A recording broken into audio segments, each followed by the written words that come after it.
வாழ்க வளமுடன். ஒரு மிகச்சிறப்பான ஒரு சிவ ஆலயத்தை நாம் இந்த பதிவில் பார்த்துக்கிட்டு இருக்கோம்.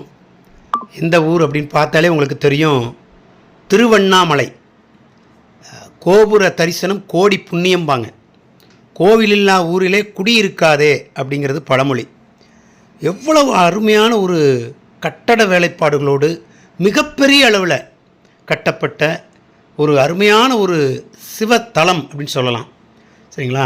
சிவபக்தர்கள் கண்டிப்பாக போய் பார்க்க வேண்டிய ஒரு முக்கியமான ஒரு ஸ்தலம் எதுன்னு சொன்னால் திருவண்ணாமலைங்க. ஒரு அருமையான ஒரு கோயில்னு சொல்லலாம். நீங்கள் என்னென்னலாம் வேண்டுதல் வைக்கிறீங்களோ அந்த வேண்டுதல் கண்டிப்பாக நிறைவேறக்கூடிய ஒரு கண்டிப்பாக நிறைவேறும் அப்படின்னு கூட 100% சொல்லலாம். அந்த அளவுக்கு ஒரு பவர்ஃபுல்லான ஒரு காட், ஒரு சிவன் அண்ணாமலையார். இதை சுற்றி பார்த்திங்கன்னா இதை வந்து வெளிப்பிரகாரத்தை பார்க்குறோம். அந்த என்ட்ரன்ஸை கோபுரம், மெயின் கோபுரத்தை பார்க்குறோம். எல்லாம் வெளிப்புறம் அந்த உள்ளே போகக்கூடிய இடத்த பார்க்குறோம். சிவசிவன் எழுதியிருக்கு. அதான் சொல்லுவாங்க, சிவனேன்னு கிடந்தவனுக்கு எந்த பிரச்சனையும் வராதான். சிவன் தான் எல்லாம் அப்படின்னு கிடந்தவனுக்கு எந்த பிரச்சனையும் வராது அப்படிங்கிறது சொல்லுவாங்க முன்னோர்கள். ஸோ அடிப்படையில் இந்த திருவண்ணாமலை, சரிங்களா, அந்த மலையை பார்க்கணும். அந்த பாருங்கள், கோபுரத்தை பாருங்கள், மெயின் கோபுரம். 3 கோபுரத்தை நம்ம காட்டுறோம். சரிங்களா? இது மெயின். அதுக்கு முன்னாடி அண்ணாமலையேஸ்வரர் கோயில், இந்த சைடில் ரைட் சைடில் ஒரு கோபுரம். ஸோ 3மே பார்ப்பதற்கு ஒரு கம்பீரமாக காட்சி தரக்கூடிய அந்த கோபுரங்கள். ஒரு அருமையான ஒரு சிவஸ்தலம் அப்படின்னு சொல்லலாம். அந்த மலையை பாருங்கள். இந்த மலை, இந்த மவுண்டைன், இதை தாங்க சுற்றி வருவாங்க. இது வந்து அந்த பௌர்ணமி அப்போ அந்த கிரிவலப்பாதைக்கு வந்து வருவாங்க. அந்த தீபம் ஏற்றப்படும். பல்லாயிரக்கணக்கான லட்சக்கணக்கான பேர் அதை பார்ப்பாங்க, வணங்குவாங்க.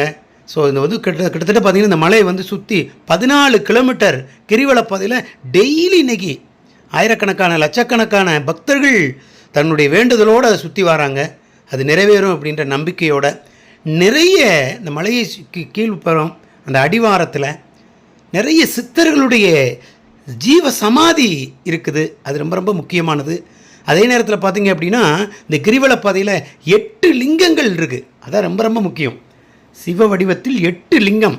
அருமையாக ஒவ்வொரு நாளும் வந்து மக்கள் கூட்டம் குமிஞ்சிக்கிட்டே இருக்குங்க. பாருங்கள், கோபுரத்தை பாருங்கள், எவ்வளோ கம்பீர காட்சி தருது. இந்த கோபுரத்துக்கு கீழே அந்த சைடில் பார்த்திங்கன்னா நந்தி, பெரிய நந்தி காட்சி தருகிறார். ரொம்ப அருமையாக இருக்கும். இதில் ஒன்று சிறப்பு என்ன அப்படின்னா, இங்கே உள்ள நந்திகள் அனைத்துமே அந்த மலை, மவுண்டைன் இருக்குல்ல திருவண்ணாமலை, அதை நோக்கி இருக்கக்கூடிய ஒரு காட்சியை தான் நம்ம பார்க்குறோம். இந்த பெரிய நந்தி பாருங்கள் எப்படி இருக்குன்னு பாருங்கள். அந்த மலையை நோக்கி அதனுடைய முகம் திரும்பி இருக்கும். ஸோ எல்லா லிங்கத்துக்கு முன்னாடி இருக்கக்கூடிய அந்த நந்தியும் எல்லாமே பார்த்திங்கன்னா கிரிவலப்பாதையில் இருக்கக்கூடிய நந்தியும் அந்த மலையை நோக்கி தான் இருக்கும். ஸோ மிக சிறப்பு வாய்ந்த ஒரு சிவ ஆலயம் அப்படின்னு சொல்லலாம்.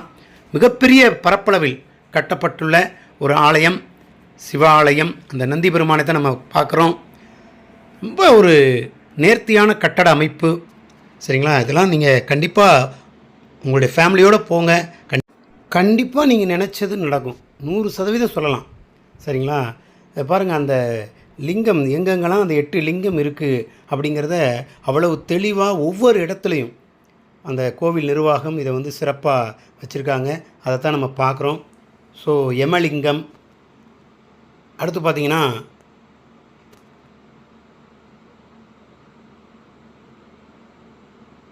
சுருதிலிங்கம், வருணலிங்கம், அது மாதிரி வாயுலிங்கம், குபேரலிங்கம், இப்படின்னு அடுத்தடுத்து, சரிங்களா, இந்திரலிங்கம் முடிய உங்களுக்கு தெளிவாக அழகாக அந்த வரைபடத்தோடு வச்சு ஒவ்வொரு இடத்துலையும் வச்சுருக்காங்க.